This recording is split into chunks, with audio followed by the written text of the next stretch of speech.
This is Channel 2 News, coverage you can count on. Good evening. Well, 2014 is almost over, and people from all over the region are getting ready to welcome the new year right here in Reno. As always, downtown is expected to be packed when the clock strikes midnight. And that's where Adam Varahachikal joins us now live with this story. Adam, it looks pretty crowded behind you. How's it looking out there tonight? Yeah, it's starting to pick up a bit down here. Now by 10, you got quite a bit of people gathering around the Reno Arch here. And locals and visitors alike told me downtown is the perfect place to ring in the new year. My friends came out here to just, have a good time, celebrate the New Year's and everything, just live it up. These locals will be spending New Year's with people from all over, including this couple from Marysville, California. We were wondering what to do tonight, and we were down there and we were trying to find some place to go, and I said, hey, let's check out Reno. Many visitors like what Reno has to offer. I love the small town feel, but a lot of friendly people and being out here where, everybody feels like they're going to have a good time. A couple Sacramento families even decided to make the biggest little city an annual destination. We want to start a new family tradition with the Castellanos and the Mendozas, so we're going to call this an annual Mendolano trip. It's cold! Happy New Year! Everyone I spoke with was bundled up and decided to head for warmth before counting down the new year.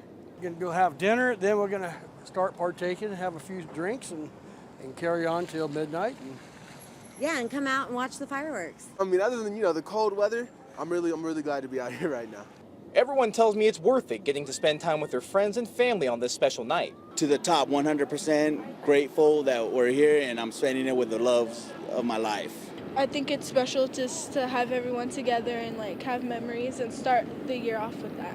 And many are hoping for a good start in 2015. 2015, I'm looking forward to a whole lot of changes. Starting to what I'm doing with my money to where I'm going after that. I'm looking at new jobs, new people, new places. I'm trying to do a whole lot of new things in this new year. Happy New Year! And by the way, it's about T-minus 58 minutes or so before Northern Nevada rings in the new year. So with that said, be safe and Happy New Year. Covering the big story live in downtown Reno, Adam Varahachikal, Channel 2 News. Ooh, stay warm out there. Okay, Adam, thank you. Well, for some stores, the last day of the year is also one of the busiest, with people shopping for New Year's Eve party items. Now, businesses like Party America have seen a steady stream of customers for the past several days. They're buying supplies like noisemakers, hats, and party kits.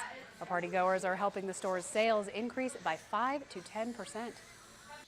It's a big thing, everybody wants to start anew and maybe do some resolutions. It's big.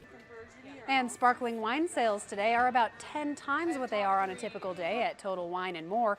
New Year's Eve is one of their top 3 sales days of the year. Well, new tonight, the Nevada Highway Patrol is investigating an accident that left one person dead and closed traffic lanes in Sparks earlier this evening. The accident happened before 8:30 tonight near the intersection of North McCarran and East Lincoln Way in Sparks. That's when authorities say a pedestrian crossing McCarran ran in front of a car and was hit. The pedestrian was pronounced dead on scene. NHP says the man was not in a crosswalk at the time of the accident. The driver of the car is cooperating, and drugs and alcohol do not appear to be factors.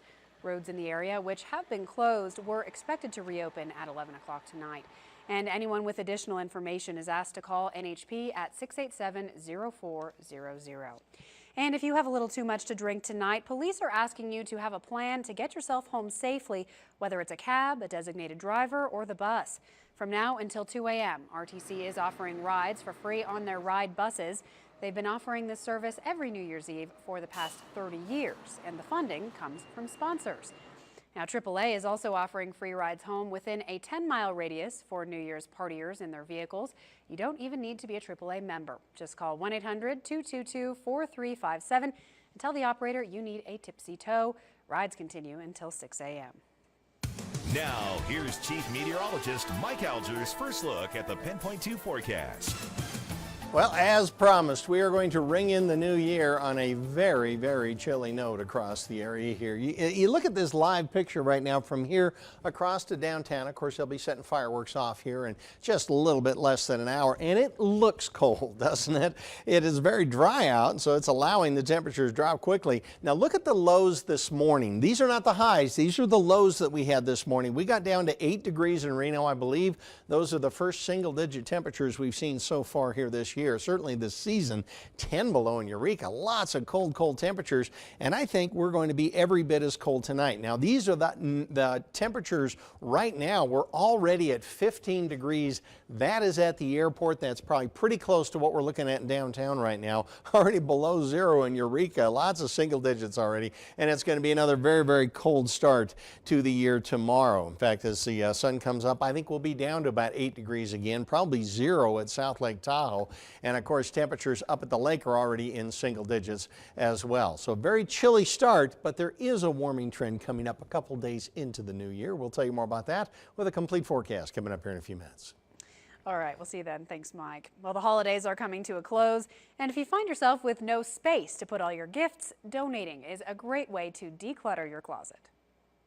If you got extra gifts that you don't need, if you have clothing, household items, diapers, pajamas, anything that you don't need, we can take because another person can use them.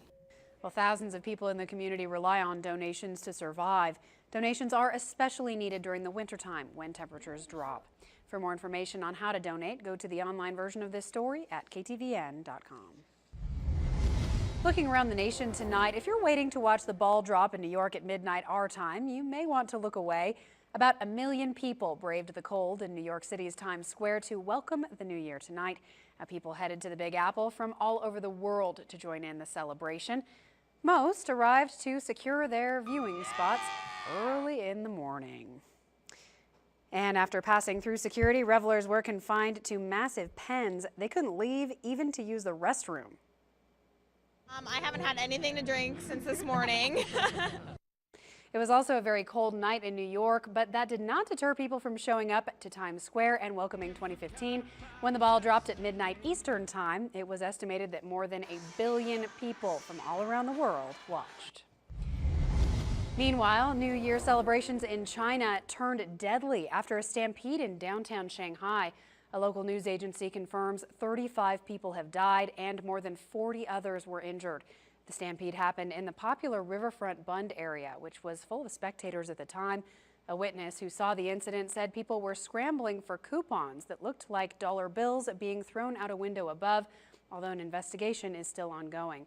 Just last week, another local news outlet reported the annual New Year's Eve countdown on the Bund would be canceled due to crowd control issues, with a, quote, toned-down version replacing it. And better weather conditions are helping those who continue to look for victims of the AirAsia Flight 8501. The plane dropped off the radar 4 days ago in the Java Sea near Indonesia. Thus far, 7 bodies have been recovered from the downed flight that carried more than 160 passengers. On Sunday, the plane vanished halfway through a 2-hour flight from Indonesia to Singapore. It is still unclear at this time what exactly brought the plane down. Well, tonight we have an update on the legal battle between the Reno Firefighters Union and the city over whether the city had the right to lay off dozens of firefighters. Today, the Nevada Supreme Court reversed an injunction granted by an appeals court in June, saying the court did not have the authority to make that ruling.